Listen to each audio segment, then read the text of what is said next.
오늘 말씀의 제목은 악인이 득세하는 세상 속에서라는 제목입니다. 우리가 인생을 살아갈 때 가장 이해되지 않는 일들 가운데 하나가 악인이 득세하는 것 혹은 악인이 형통한 것입니다. 그토록 악한 자들에 의해서 계획되고 저질러지는 이 악한 일들, 왜 하나님은 곧바로 그들을 심판하지 않고 내버려 두시는지, 또 그토록 악한 일을 계획하고 행하는 자들이 왜 세상에서 득세하고 형통하게 되는 것인지, 여러분 이런 의문들 가지신 적 있으시죠? 저만 그렇습니까? 이런 의문들 아마 종종 있으실 거예요. 여러분 당장 우리나라 대기업 총수들 중에 죄를 안 지은 사람이 없어요. 양심의 죄 말고요, 우리나라 법에 위배되는 죄악들을 안 저지른 사람들이 없어요. 다 전과범들이에요. 근데 더 놀라운 건 그 무슨 법칙이 있죠. 다 집행유예로 풀려나는 거. 그것이 이제 좀 간접적으로 좀 거리가 먼 상황이면 그래도 뭐 그러려니 하고 넘어가죠. 근데 이것이 나와 직접적인 연관이 있을 때는 너무도 억울하고 마음의 상처를 뛰어넘어 한으로 남습니다. 이런 광주 사람들, 특별히 80년대 대학생 청소년 자녀들을 둔 부모들은 권력 때문에 내 자녀들을 무자비하게 총으로 죽인 권력자들에 대해서 한을 가지고 있습니다. 몇 년 전이죠. 세월호 300명이 넘는 고등학생들을 포함해서 그 일들을 너무나도 그냥 무마하듯이 넘어가 버리는 그런 상황과 환경들을 보면서 수많은 부모님들의 가슴엔 피가 맺혔고 눈에서는 피눈물이 흘렀습니다. 그럼 그렇죠. 왜 하나님 이런 일이 우리에게 일어나는 겁니까? 부터 시작해서 왜 저런 사람을 나에게 붙여주셨습니까? 왜 저 사람이 저에게 이런 악한 일을 저지르는 것을 그냥 내버려 두십니까? 숱한, 정말 수많은 의문점들이 생기고 그게 해소되지 않으면 저는 세월호 사건 통해서 그 가운데 또 몇몇 크리스찬들 부모님들이 교회를 떠나가는 모습들을 보았습니다. 신앙을 그냥 버려버리는 소식들을 들으면서 마음이 너무 어떻게 말로 형언할 수가 없죠. 시편 기자가 동일한 고백을 합니다. 73편 4절입니다. 악인들의 형통을 보면서 이런 고백을 하죠. 그들은 마음에 갈등도 없고 몸은 건강하고 강합니다. 그들에게는 우리가 겪는 어려움들이 없고 다른 사람들처럼 불행한 일들도 일어나지 않습니다. 그러므로 그들은 교만을 목걸이로 삼고 폭력을 옷으로 입고 있습니다. 그들의 굳어진 가슴에는 악한 생각이 들어있으며 교만한 생각은 끝이 없습니다. 그들은 다른 사람들을 헐뜯고 악한 말을 하며 거만한 태도로 남을 위협하기도 합니다. 입으로는 하늘을 대적하고 혀로는 땅을 두루다니며 악한 말을 내뱉습니다. 하나님의 백성들도 그들을 따르는 무리와 한편이 되어 물을 돌이키면서 하나님이 어떻게 알겠는가? 지극히 높은 하나님이 뭘 알고 계신가? 라고 말합니다. 이것이 악한 자들이 사는 방식입니다. 언제나 편안하게 살면서 재산은 점점 늘어만 갑니다.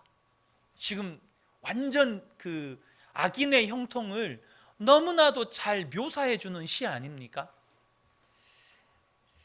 그런 악인의 형통을 지켜보면 13절 같은 생각이 들어요. 내가 무엇 때문에 마음을 깨끗이 하였단 말입니까? 내가 죄를 짓지 않고 성실하게 살려는 것이 무슨 소용이 있단 말입니까? 나의 신앙에 회의가 들기도 하고 그토록 죄를 짓지 않고 성실하고 거룩하게 살려고 했던 수고와 헌신들이 어리석어 보이기까지도 합니다. 그러나 사랑하는 성도 여러분, 하나님 왜 그렇습니까? 라고 하는 이 질문에 대해서 하나님 왜 그렇게 하시는지 우리는 다 알 수는 없습니다. 또 이 땅에서는 분명히 다 알 수 없는 것들이 있어요. 사도 바울도 이 부분에 대해서 분명하게 말하는 것이 있습니다. 고린도전서 13장 12절입니다. 우리가 지금은 거울로 보는 것 같이 희미하나 그때에는 얼굴과 얼굴을 대하여 볼 것이요 지금은 내가 부분적으로 아나 그때에는 주께서 나를 아신 것 같이 내가 온전히 알리라. 우리가 이 땅에서는 온전히 알지 못합니다. 하나님이 왜 그렇게 하셨는지 우리가 다 알 수 없습니다. 그러나 이 본문에는 우리가 부분적으로 밖에 모르죠. 무슨 말입니까? 그래도 부분적으로 알 수 있는 것들이 있습니다. 우리가 다 알 수 없지만 왜 하나님이 그렇게 하셨는지 부분적으로 알 수 있는 것들이 있어요. 본문은 악한 자들이 득세하는 것 같던 현장을 보여주는 성경의 한 대목이라고 생각이 됩니다.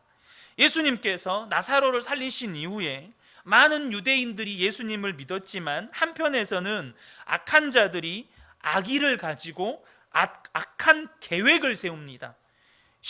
요한복음 11장 53절이죠. 이날부터 그들이 예수를 죽이려고 모의하니라. 악한 자들이요 악의를 가지고 악한 계획을 세웁니다.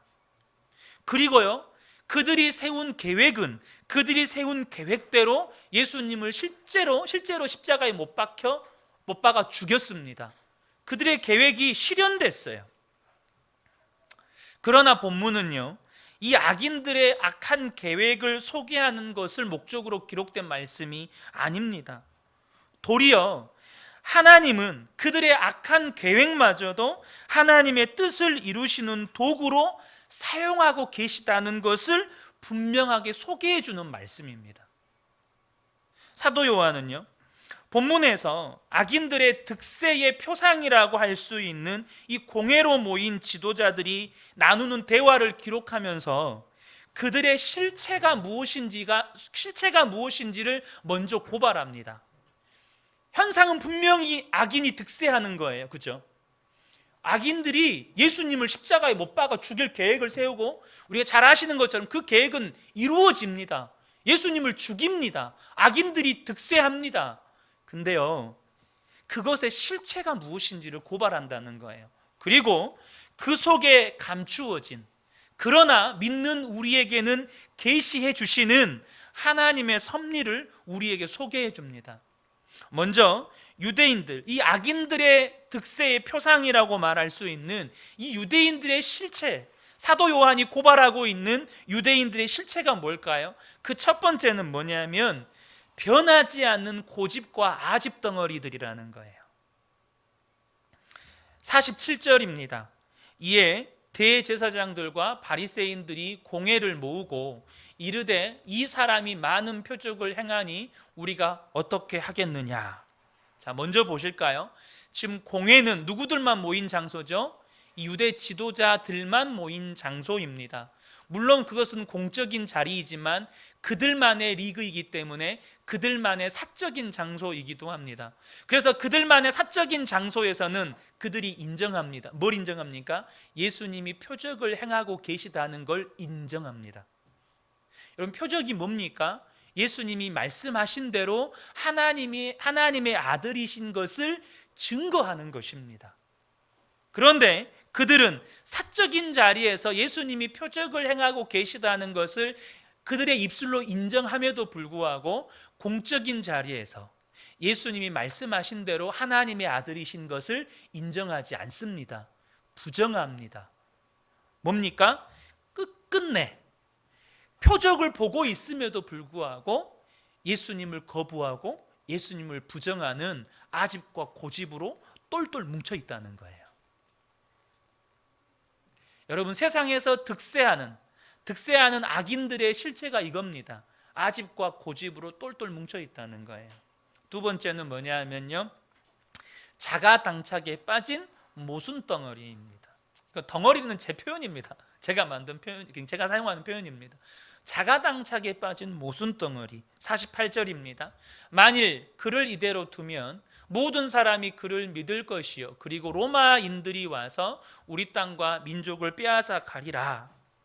지금 이 유대 지도자들이 가지고 있는 논리적인 모순은 사실 이 본문뿐만 아니라 우리가 그동안에 나누었던 이 복음서 곳곳에서 이들이 가진 이 모순이 엄청 많이 드러납니다. 근데 본문에서만 본다면, 본문에서 보여주는 그들의 모순은 뭐냐면, 백성들이 예수님을 자기들의 왕으로 모시고 또 환호해서 받아들일 경우에 로마의 식민지로서 자기들이 현재, 그들은 식민지잖아요. 하지만 제한적인 자율권, 또 제한적인 자치권, 제한적인 정치적인 지위를 가지고는 있습니다. 그런데 그 지위가 상실될까봐, 왜냐하면 식민지가 소란스러우면 로마에서 와서 압제를 하지 않겠어요?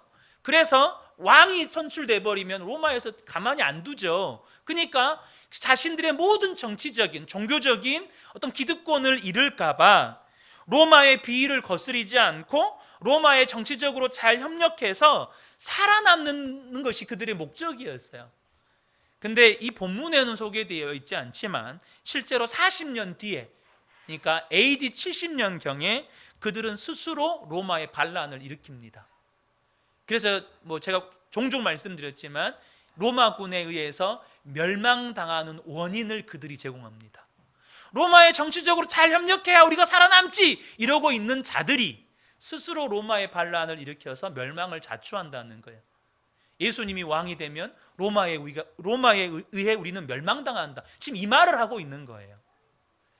자, 세 번째 그들의 실체는 뭐냐면 교만의 극치와 영적인 무지 덩어리라는 겁니다.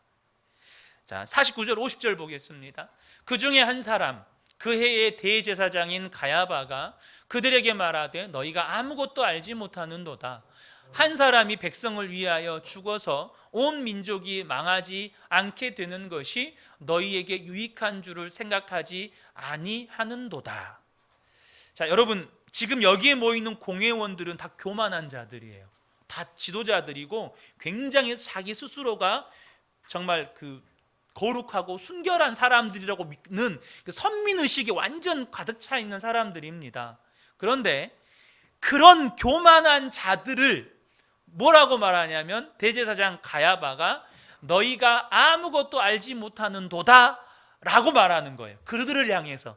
그러니까 교만한 무리 중에 가야바는 너희들은 아직 아무것도 몰라. 너희들은 뭘 몰라. 지금 이렇게 말할 만큼 가야바는 교만의 극치를 달리고 있는 사람입니다. 자기는 언제나 옳고 자기는 모든 것을 알고 있고 자기는 지혜롭다고 여기는 교만의 극치를 달리는 사람인데, 그 가야바의 주장이 뭐죠? 한 사람이 백성을 위하여 죽어서 온 민족이 망하지 않게 되는 것이 너희에게 유익한 줄을 생각하지 않는도다. 이 다음에 나오는 사도 요한의 말씀 때문에 이것이 가야바가 뭔가 영적으로 계시를 받아서 깨달아서 예수님의 말씀을 대언한 것처럼 이해하시는 분들이 계시는데 이것은 그 말씀이 아닙니다. 이 말은 뭔 말이냐면 가야바는요, 우리 민족을 위해서 한 사람이 죽는 것은 괜찮다. 다수의 유익을 위해서 한 사람 죽는 것쯤은 아무것도 아니야. 지금 이 말을 하는 겁니다. 여러분, 100명 살리기 위해서 1명 죽이는 거 괜찮습니까? 그걸 누가 정합니까? 그러니까 사람 목숨 죽이는 것이 아무것도 아닌 것처럼 지금 말하고 있는 거예요. 그런데 가야바의 의도는 지금 예수님을 죽여야 한다는 악한 의도를 가지고 말하는 것인데, 근데 예수님은 이것을 예언적 메시지로 사용하고 계세요. 자, 51절 52절입니다. 이 말은 스스로 함이 아니요, 자기는 지금 뭔 말하는지 몰라요. 그 해의 대제사장이므로 예수께서 그 민족을 위하시고 또 그 민족만 위할 뿐만 아니라 흩어진 하나님의 자녀들을 모아 하나 되게 하기 위하여 죽으실 것을 미리 말함이러라.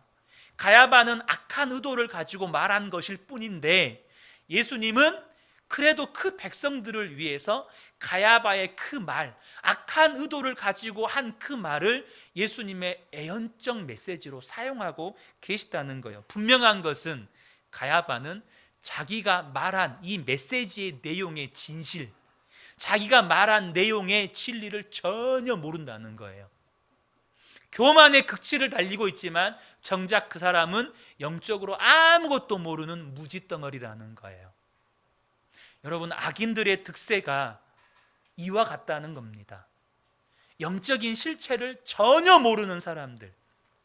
자, 그러면 이러한 악인들의 실체를 드러내는 대화 속에서 계시되는 하나님의 섭리는 뭘까요? 첫 번째는 뭐냐면 역사의 주관자가 하나님이시라는 거예요. 여러분, 믿으십니까? 역사의 주관자는 하나님이시다. 분명히 예수님은 악한 자들, 가야바를 비롯한 공회원들이 악의를 가지고 악한 계획을 세워서 예수님을 죽이기로 모의하였기 때문에, 또 그들에게 어떤 권세가 있었기 때문에 예수님을 십자가에 죽일 수 있었던 게 아니에요. 그들이 계획했고 그 계획을 실행했고 그 계획을 이룰 만한 권세가 있어서 예수님이 십자가에 죽은 게 아니라는 거예요. 뭐죠? 만물의 통치자, 만왕의 주관자 하나님께서 예수님을 십자가에 내어주시기로 작정하셨고 계획하셨기 때문에 예수님이 십자가에 달리신 거예요. 이사야 53장 4절과 5절입니다. 그는 실로 우리의 질고를 지고 우리의 슬픔을 당하였거늘 우리는 생각하기를 그는 징벌을 받아 하나님께 맞으며 고난을 당한다 하였노라. 그가 찔림은 우리의 허물 때문이요 그가 상함은 우리의 죄악 때문이라. 그가 징계를 받음으로 우리가 평화를 누리고 그가 채찍에 맞음으로 우리는 나음을 받았도다. 예수님이 오시기 수백 년 전에 이사야 선지자가 하나님의 계획을 말씀하시는데 그 계획이 구체적으로 이러할 것이다라고 이렇게 말씀하셔요. 예수님의 십자가 지심에 대해서 사람들은 뭐라고 생각하죠? 그의 죄 때문에, 그의 죄 때문에 그는 죽은 거다라고 말하죠.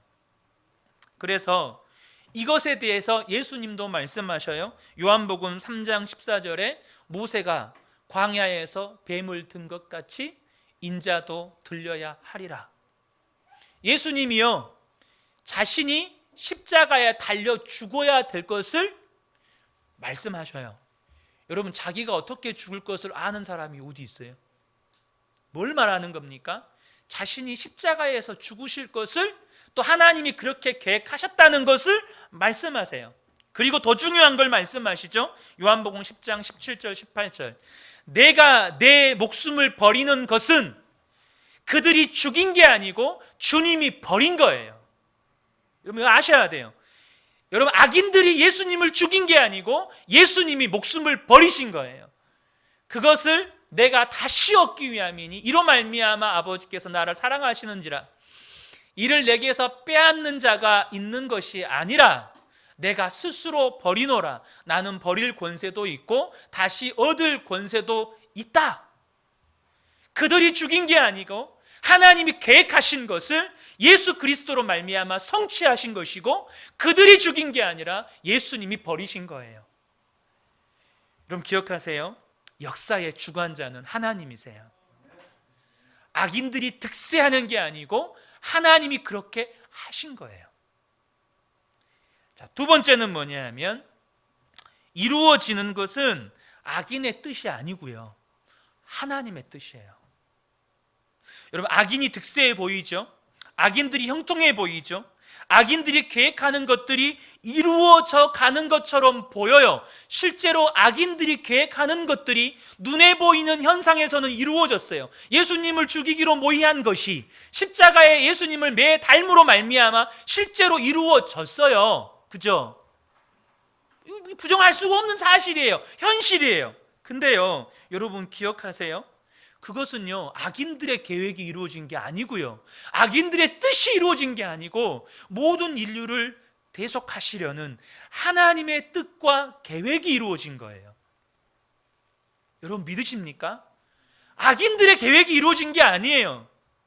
악인들의 계획이 이루어졌다면 예수님의 십자가의 죽음으로 끝나버려야 돼요. 근데 하나님의 뜻이 이루어진 게 증명된 게 뭐죠? 우리가 방금 앞에 읽었던 요한복음 10장에서 버릴 권세도 있고 다시 살 권세도 주님께 있는 거예요. 주님이 살아나셨잖아요. 여러분, 악인의 뜻과 계획이 이루어진 게 아닙니다. 주님의 뜻과 계획이 이루어지는 거예요. 지금 악인들이 형통하게 보이고 악인들이 득세하게 보이는 이때에 여러분 기억하세요. 하나님 왜 그렇습니까? 네가 다 알지 못하지만 하나님의 뜻이 이루어져 가고 있는 거야. 여러분, 특별히 기도하셔야 될 것이 21대 국회에서 여러분 차별금지법을 통과하려고 하는 시도들이 지금 계속 일어나고 있죠. 지금 코로나 때문에 그것이 좀 묻혀져 있어 보이지만 여러분 아셔야 돼요. 그건 악법이에요. 여러분, 담배 피는 거 나쁘다고 비난하는 거 여러분 그 비난 받습니까? 담배 피는 게 해롭습니다 라고 말하는 건 내 자유예요. 그죠? 그 사람이 담배 필 자유도 있지만 나에게는 담배 피는 것이 나쁘다고 말할 수 있는 자유도 있는 거예요. 그 사람이 동성애를 할 수 있는 자유도 있지만 동성애는 나쁘다고 말할 수 있는 자유도 있는 거예요. 근데 여러분, 차별금지법이 통과되면 동성애가 나쁘다라고 설교하고 말하고 심지어 집에서 가르쳐도 처벌받아요. 처벌받아요. 법적인 처벌을 받아요. 악인들이 득세해 보이는 것 같지 않습니까? 여러분, 잠언 19장 21절에 주님 이렇게 말씀하세요. 사람의 마음에는 많은 계획이 있어도 오직 여호와의 뜻만이 완전히 서리라. 주님의 뜻만 이루어지는 거예요. 주님의 계획만 이루어지는 거예요. 세 번째는 뭐냐면 하나님은 악인마저도 하나님의 뜻을 이루어가는 도구로 사용하신다는 거예요. 이 악인들, 그들은 그들의 권위와 기득권을 유지하기 위해 예수님을 죽이려고 모의하고 그 계획을 실행했어요. 그러나 하나님은 그들이 세운 그 악한 계획, 또 그들이 그 악한 계획을 실행해가는 그 모든 과정마저도 하나님의 뜻을 이루어가는 도구로 사용하신다는 거예요. 제가 2010년도, 2011년도 러시아 단기 선교를 다녀왔을 때, 죄송합니다. 2004년도, 2005년도에 그 카자흐스탄 단기 선교를 다녀왔을 때, 이제 물론 정말 그 수박 거달기식으로만 알고 있었던 어떤 세계 사적인 지식, 과거 공산권에 의해서 이 소비에트 연방공화국으로 묶여있던 수많은 공산권 국가들, 이런 공산권은 철저하게 기독교를 박해했고, 그러므로 말미암아 공산주의는 철저하게 기독교를 말살했었습니다. 사단은 그렇게 했어요. 한때 이 공산주의라고 하는 악한 세력이 세상에 득세했었습니다. 참 놀라운 걸 제가 거기서 발견한 게 있었어요. 과거 이 소련에 의해서 연방공화국 체제 안에 들어있었던 수많은 수십 개국의 이 나라들은 두 개의 언어를 사용합니다. 자기 모국어와 또 러시아어. 그 놀랍게도 하나님은, 제가 2004년 5년 6년인가 지금 정확히 기억이 가물가물한데 그곳 갔을 때 하나님은 이 러시아어라고 하는 이 하나의 언어를 가지고 수십 개국의 나라에 복음을 전하게 하셨어요. 분명히 악한 자들의 계획이 이루어지고 기독교는 말살되는 것처럼 보였어요. 근데 하나님은요, 그것마저도 하나님 나라와 하나님의 뜻을 이루어가는 도구로 사용하셨어요. 사랑하는 성도 여러분, 잠언 16장 4절에 주님 이렇게 말씀하십니다. 여호와께서 온갖 것을 그 쓰임에 적당하게 지으셨나니 악인도 악한 날에 적당하게 하셨느니라. 주님은 악인도 주님의 도구로 사용하실 수 있는 분이세요. 여러분, 악인들의 득세를 보십니까? 그렇게 생각하세요. 주님의 도구들, 주님의 뜻을 이루어 가시는 도구들. 자, 그러면 보세요. 유다 보세요. 유다 주님의 제자로 선택받았잖아요. 예수님 팔았잖아요. 예수님 배신했잖아요. 근데 그것마저도 십자가의 대속의 과정의 도구로 쓰세요.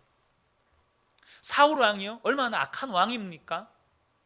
근데 그것마저도 다윗 왕조를 일으킬 때 다윗을 한 사람의 왕으로 세워가는 과정의 도구로 쓰세요. 사랑하는 성도 여러분, 저와 여러분이 하나님의 섭리를 악인의 특색 가운데 감추어졌지만 저와 여러분에게는 계시되어 있는 하나님의 섭리를 깨달으시는 은혜가 있으시기를 주님의 이름으로 축복합니다. 자, 그러면 결론적으로 우리의 삶에 일어나는 그 악인들의 형통, 악인들의 득세들을 바라볼 때 어떻게 우리가 반응해야 할까요? 그 첫 번째입니다. 첫 번째는 뭐냐면 주님의 뜻을 분별하고 이해할 수 있도록 여러분 기도하시라는 거예요.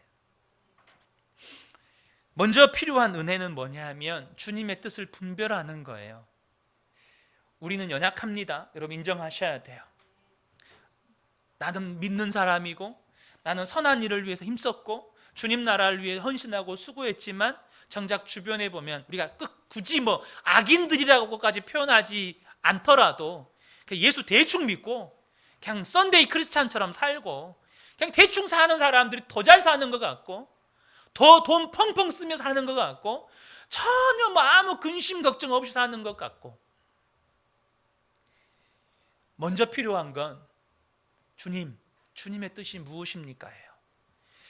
로마서 12장 2절에 주님 말씀하시죠. 너희는 이 세대를 본받지 말고 오직 마음을 새롭게 함으로 변화를 받아 하나님의 선하시고 기뻐하시고 온전하신 뜻이 무엇인지 분별하도록 하라.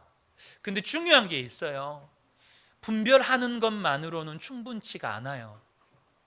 여러분, 사람이 알기 때문에 그것을 내가 알기 때문에 그렇게 사라지는 겁니까? 그게 이게 하나님의 뜻이구나 분별되니까 그냥 아멘 되는 겁니까? 그렇지 않아요. 그게 내 마음에 공감이 돼야 돼요. 다시 말하면 그것이 내 마음에 이해가 돼야 돼요. 이래서 그러셨구나. 이래서 그러셨구나. 이게 은혜예요. 분별도 은혜지만 그것이 내 마음에 수용이 되고 그것이 내 마음에 받아들여지고 그것이 내 마음에 이해되는 것 또한 은혜예요. 그래서 사도 바울이요, 이 로마서에서는 분별하도록 하라라고 이렇게 이야기를 하지만 에베소서에서는 좀 다른 표현을 씁니다. 14절, 에베소서 5장 14절 보면 그러므로 이르시기를 잠자는 자여 깨어서 죽은 자들 가운데서 일어나라 그리스도께서 너희에게 비추이시리라 하셨느니라. 주님이 우리에게 깨닫게 하셔요. 계시하셔요. 그런즉 너희가 어떻게 행할지를 자세히 주의하여 지혜 없는 자 같이 하지 말고 오직 지혜 있는 자 같이 하여 세월을 아끼라 때가 악하니라. 그러므로 어리석은 자가 되지 말고 오직 주의 뜻이 무엇인가 뭐하라고요? 이해하라. 여기서는 이해하라는 표현을 써요.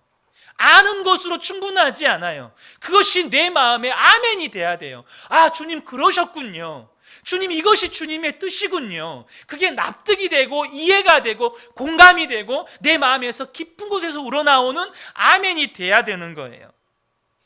여러분, 우리가 분별하고 알고 있다고 할지라도 이해되지 않으면요, 우리의 삶의 결론이 시편 73편 13절로 끝나요.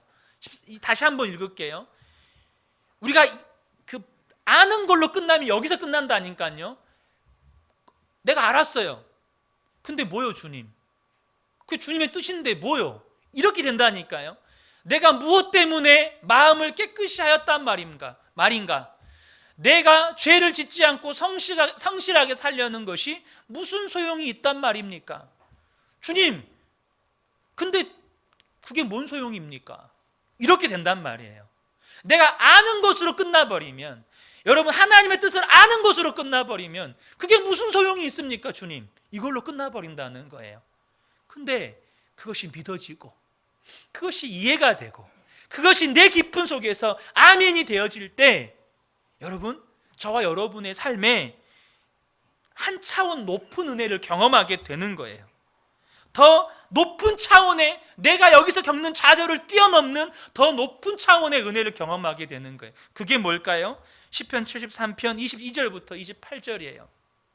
내가 이같이 우매무지함으로 주 앞에 짐승이오나 내가 항상 주와 함께하니 주께서 내 오른손을 붙드셨나이다. 보세요. 주의 교훈으로 나를 인도하시고, 아까 이 73편 이 앞구절은 그 악인의 형통들에 대해서 막 묘사하는 말들이 있었잖아요. 근데 그 말을 내뱉은 자신이 지금 다시 고백하고 있는 거예요.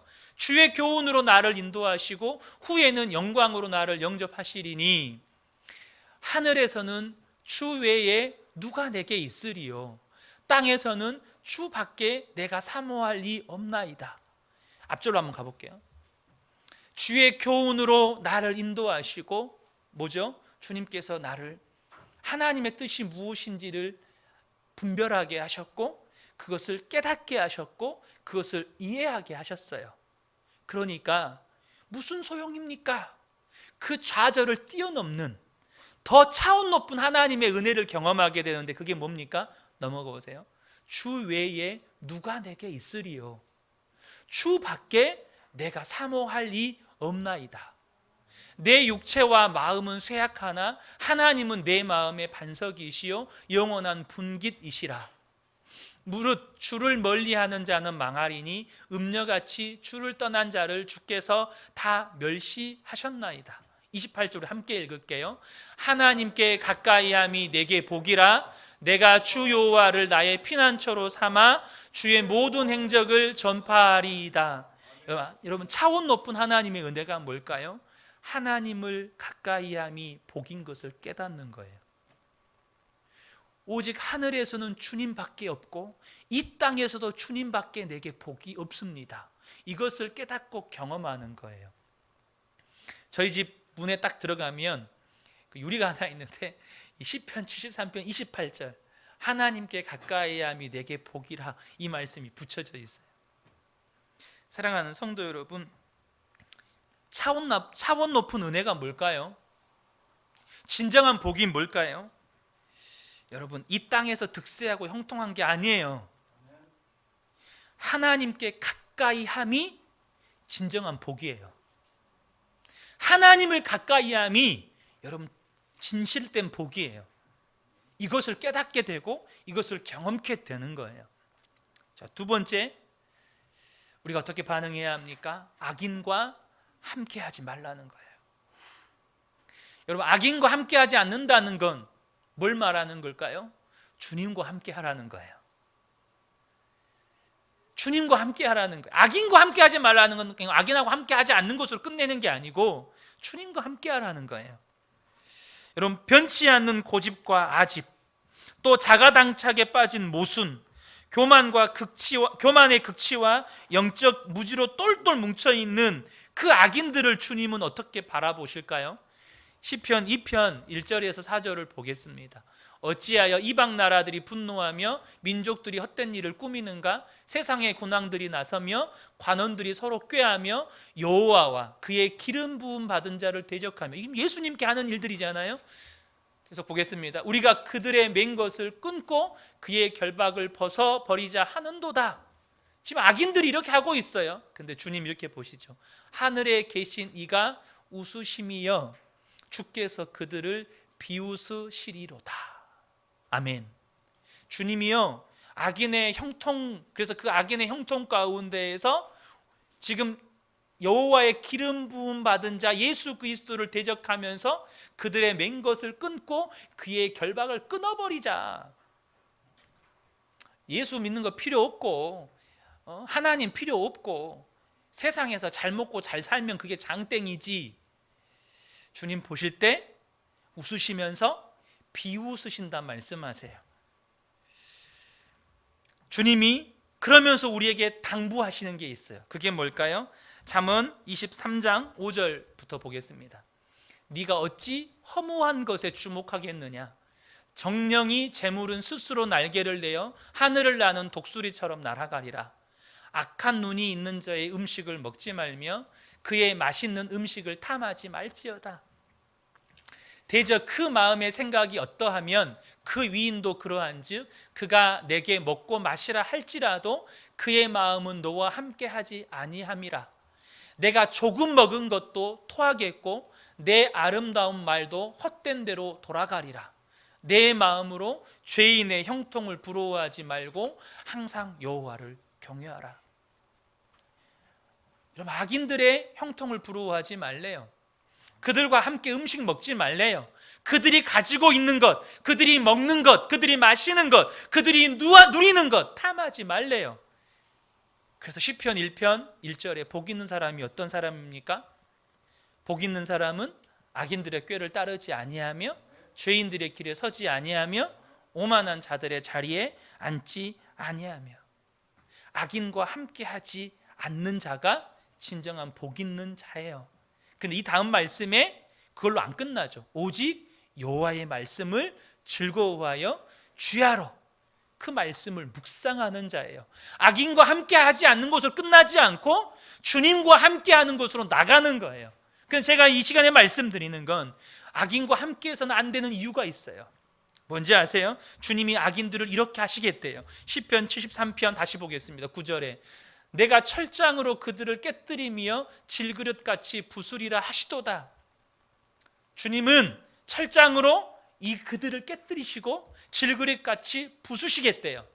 18절에 주께서 참으로 그들을 미끄러운 곳에 두시며 파멸에 던지시니 그들이 어찌하여 그리 갑자기 황폐하였는가 놀랄 정도로 그들은 전멸하였나이다.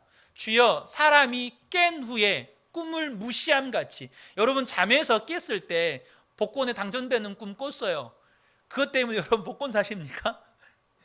그냥 꿈이다 하고 넘어가시죠. 여러분 꿈에서 여러분이 무슨 대기업 회장이 됐어요. 1년에 연봉이 수백억이에요. 와, 내가 대기업 회장 되겠구나 이렇게 생각하시는 분 계세요? 그냥 꿈이다 하고 넘어가시잖아요. 그 말이에요.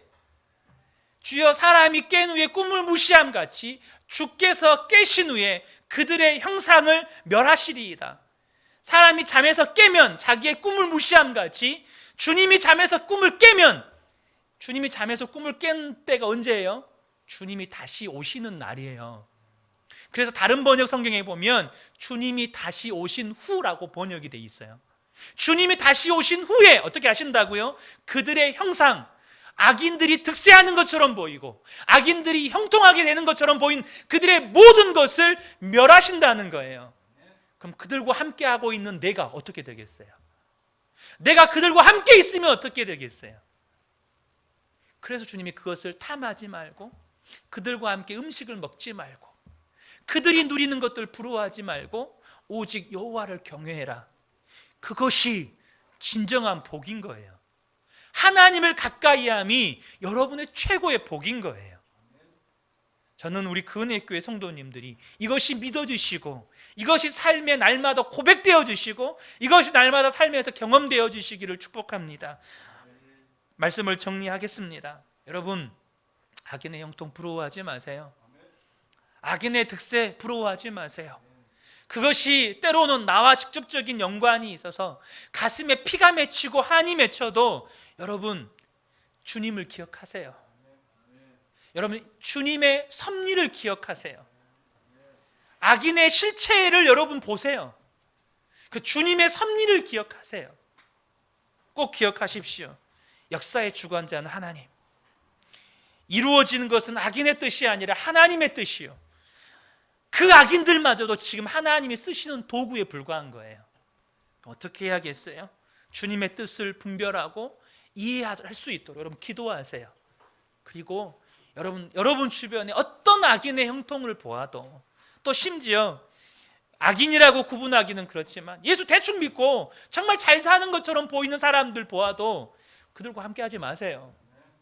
예수 믿는 것에는 중간이 없어요. 대충 없어요. 적당히 없습니다. 믿고 안 믿고가 있는 것이지 믿고 적당히 믿고 안 믿고는 없는 거예요. 적당히 믿고는 없는 거예요.